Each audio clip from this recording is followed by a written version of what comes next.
Hello everybody. Today we are discussing the viscoelastic behavior of the connective tissue structures. Viscoelasticity is a combined term and viscoelasticity को अगर हम दो parts में divide करें तो we will come with two terms, that is elasticity and viscosity. Elasticity का क्या मतलब है? Ability of the material to return to its original dimensions is known as elasticity, and viscosity is the ability of the material to dampen the shear forces acting on it is known as viscosity. So अगर हम दोनों combine कर दें visco and elasticity, viscosity and elasticity, तो बन जाता है term viscoelastic material. हमारी पूरी की पूरी बॉडी जो है that is all made up of viscoelastic materials, जैसे कि bones हैं, ligaments हैं, muscles हैं, disc है, cartilage है, ये सब के सब viscoelastic materials हैं.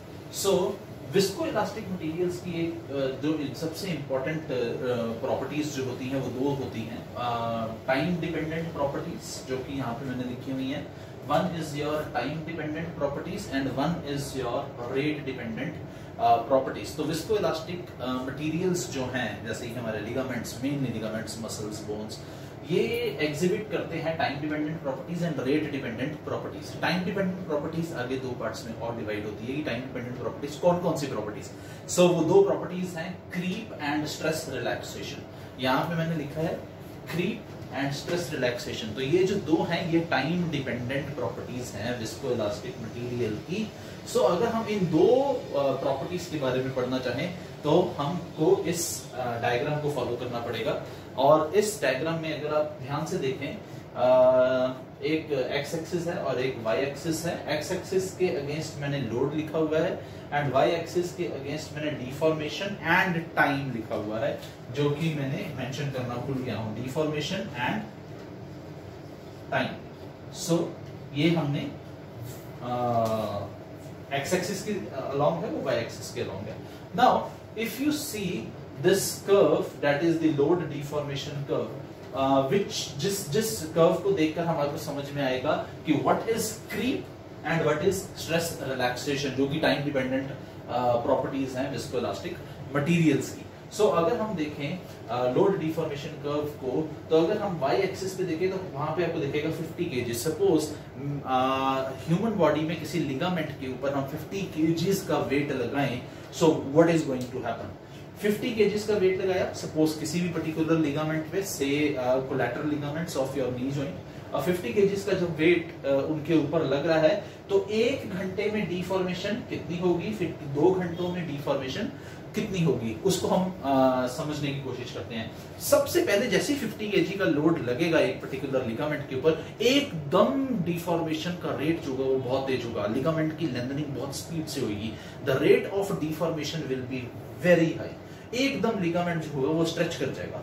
सो वो 1 आवर में, in this particular in the time frame of 1 hour, see the ligament has increased by its original length by increased from its original length, that is delta L1 increase हुआ है from its original length.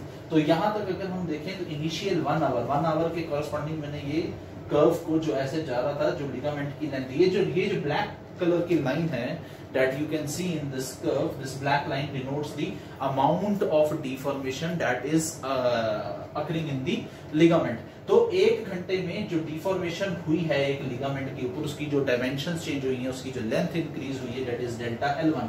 और next second hour में is delta L2. this is delta L1 and this is delta L2. तो second hour में जो deformation हुआ है उस लिगामेंट में जब हमने 50 kg का लोड लगाया है, so that change in the length was delta L2.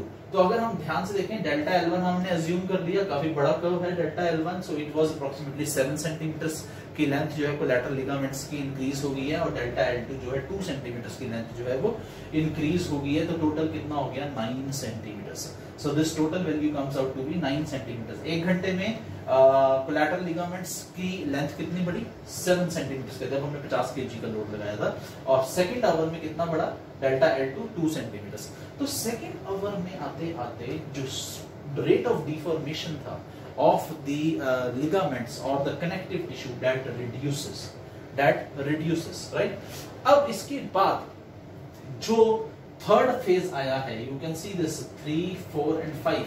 अभी भी लिगामेंट में डिफॉर्मेशन हो रही है और यहां जाके फिफ्थ पॉइंट में आके लिगामेंट की डिफॉर्मेशन जो है वो रुक गई है। अब लिगामेंट जो है वो डिफॉर्म नहीं हो रहा है, उसकी लेंथ ज्यादा नहीं बढ़ रही है और ये जो अब 3, 4 एंड 5 पॉइंट्स है, that is change in the length जो है वो डेल्टा L3 है। डेल्टा L3 जो था वो अप्रोक्सीमेटली हमने यहाँ पे लिख दिया 1 सेंटीमीटर, यानी कि टोटल चेंज कितना है कोलैटरल के एक पर्टिकुलर लेंथ के ऊपर, delta L1 plus delta L2 plus delta L3, 7 + 2 + 1, तो 7 + 2 + 1 इज अप्रोक्सीमेटली 10 सेंटीमीटर। तो 10 सेंटीमीटर का क्रीप हुआ है एक पर्टिकुलर लिगामेंट में। तो creep is the amount of deformation that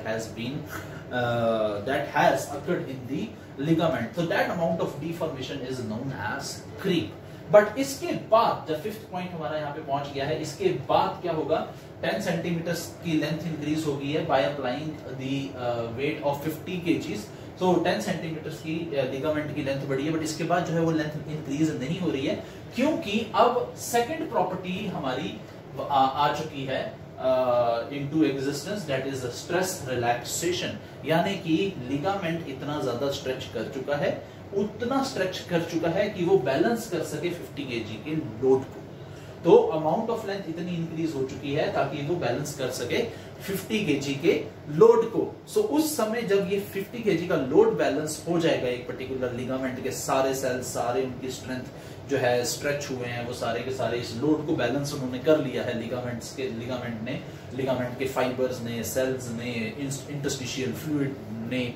तो सारा जो भी फिनोमेना अंदर हुआ है, स्वेलिंग बिहेवियर अंदर आया है, लिगामेंट्स के अंदर हुआ है, सो उसकी वजह से अब लिगामेंट जो है वो अब इससे ज्यादा आगे स्ट्रेच नहीं होगा। Then ligament is said to occur that the ligament has entered into the phase of stress relaxation. तो ये हमारी सेकंड विस्कोइलास्टिक प्रॉपर्टी थी लिगामेंट की, स्ट्रेस रिलैक्सेशन, जो कि टाइम डिपेंडेंट प्रॉपर्टीज हैं दोनों, जो कि विस्कोइलास्टिक मटेरियल्स में हमें देखने को मिलती हैं। सो ये तो कर्व आपको क्लियर हो ही गया है। अब ध्यान से सोचते हैं कि ये जो क्रीप का जो फिनोमिना है, क्रीप का फिनोमिना है, वो किन किन फैक्टर्स के ऊपर मेनली डिपेंड करता है। देखिए, मैग्नीट्यूड ऑफ लोड, जितना ज्यादा लोड होगा उतना ही रेट ऑफ क्रीप बढ़ेगा। सपोज यहाँ पे 50 kg की लोड की जगह मैं 80 kg लोड लगा दूं, तो ये जो 1 आवर में अप्रोक्सीमेटली जो डिफॉर्मेशन इतनी तक पहुंचनी थी वो आधे घंटे में पहुंच जाएगी। सो जो इतनी द अमाउंट ऑफ डिफॉर्मेशन जो हम 50 kgs में, ये जो हमारे 7 सेंटीमीटर की जो 50 kg का लोड लगाया था, तो जो पहले हमारी इनिशियल इतनी रैपिड डिफॉर्मेशन हुई थी लिगामेंट में 7 सेंटीमीटर की हुई थी, तो वो अगर हम 70 kgs का लोड लगाएंगे, वो 7 सेंटीमीटर की डिफॉर्मेशन हाफ एन आवर में आ जाएगी। सो दैट मींस जितना ज्यादा मैग्नीट्यूड ऑफ लोड होगा उतना ज्यादा रेट ऑफ क्रीप बढ़ जाएगा। सेकेंड थिंग इज टेम्परेचर जितना ज्यादा होगा उतना रेट ऑफ क्रीप बढ़ जाएगा। हायर टेम्परेचर, अगर लिगामेंट के अंदर टेम्परेचर हाई है या बॉडी का टेम्परेचर हाई है या लिगामेंट में temperature you are in a warmer places और you are in a cooler places, hill stations में है, तो रेट ऑफ क्रीप उसकी वजह से उसकी वजह से इफेक्ट होता है। तो greater the temperature, greater will be the rate of creep. This is also directly proportional. Third property जो है ड्यूरेशन ऑफ लोड। अगर मैंने एक लिगामेंट को 50 kgs के लोड के ऊपर लोड पे डाला है, 50 kgs के लोड पे डाला है, फर्स्ट आवर में 7 सेंटीमीटर, सेकंड आवर में 2 सेंटीमीटर हो गई, 9 सेंटीमीटर की डिफॉर्मेशन हुई। अब इसके बाद मेरे को लगता है कि इससे ज्यादा तो लिगामेंट ने ऑलमोस्ट बैलेंस कर लिया है, उसकी लेंथ इंक्रीज नहीं हो रही है। ऐसा नहीं है, क्योंकि थर्ड आवर में, फोर्थ आवर में, फिफ्थ आवर में डिफॉर्मेशन बहुत धीरे धीरे धीरे धीरे धीरे बढ़ रही है लिगामेंट के अंदर, उसकी स्ट्रेचिंग धीरे धीरे धीरे धीरे। देखिए, फर्स्ट 2 आवर्स में 9 सेंटीमीटर तक का डिफॉर्मेशन हो गया, बट 9 से 1 सेंटीमीटर और आगे 3 घंटे लगे। Third hour, fourth hour, fifth hour, तो नेक्स्ट 3 आवर्स में सिर्फ डिफॉर्मेशन क्या हो रही है, सिर्फ 1 सेंटीमीटर की हो रही है। यानी कि जितना ज्यादा टाइम हम देंगे लोड को लगाने का, उतनी ही अमाउंट ऑफ डिफॉर्मेशन हमारे को दिखेगी एक पर्टिकुलर विस्कोइलास्टिक स्ट्रक्चर के अंदर। सेकंड डायग्राम पे आते हैं। सेकंड डायग्राम मेनली हमारी जो विस्कोइलास्टिक मटेरियल के हमने टाइम डिपेंडेंट प्रॉपर्टीज, क्रीप और स्ट्रेस रिलैक्सेशन, तो इस डायग्राम में हमने समझ ली है। सेकंड प्रॉपर्टी है rate dependent properties. Rate dependent properties में सबसे इंपॉर्टेंट क्या है, जितना ज्यादा लोडिंग रेट होगा, ये डायग्राम देखिए, वाई एक्सिस पे मैंने दिखाया है loading rate and x axis पे जो है वो मैंने दिखाया है डिफॉर्मेशन, अमाउंट ऑफ डिफॉर्मेशन। अगर लोडिंग रेट इंक्रीज करेगा तो आपका डिफॉर्मेशन भी, रेट ऑफ डिफॉर्मेशन भी इंक्रीज होगा. So greater the loading rate, greater will be the deformation. Greater the loading rate, greater will be the deformation. अब इसका मतलब क्या है? Greater the loading rate, greater will be the deformation. इसको ध्यान से समझने की कोशिश करते हैं. देखिए, पहले मैंने एक लिगामेंट के ऊपर 10 kg का लोड लगाया, फिर धीरे से मैंने 20 कर दिया, फिर मैंने 30 कर दिया जैसे आपको दिख रहा है, और फिर मैंने 40 कर दिया. मैं रेट ऑफ लोडिंग एकदम बढ़ाता जा रहा हूं, जल्दी बढ़ाता जा रहा हूं.